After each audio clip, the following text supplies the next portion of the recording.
Why should Christians care about tax justice? Jesus told us to love our neighbours.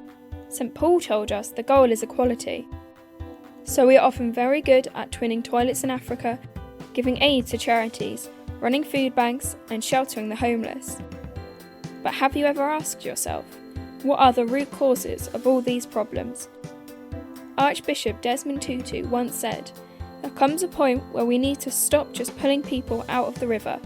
We need to go upstream and find out why they're falling in." Martin Luther King challenged us that true compassion is more than flinging a coin to a beggar. It comes to see that an edifice which produces beggars needs restructuring. So the question we face is, why does our system produce people who live in poverty? Why are people falling in upstream, and can we do anything about it? A large part of the answer to that is taxation, and especially the way in which some of the wealthy steal from the poor.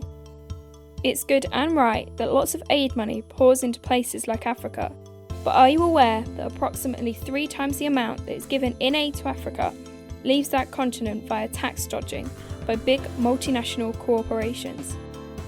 And here in the UK, we might think that we all pay the same amount in tax, but the truth is that in many ways, the poorest in our society pay a lot more tax as a proportion of income than the wealthiest.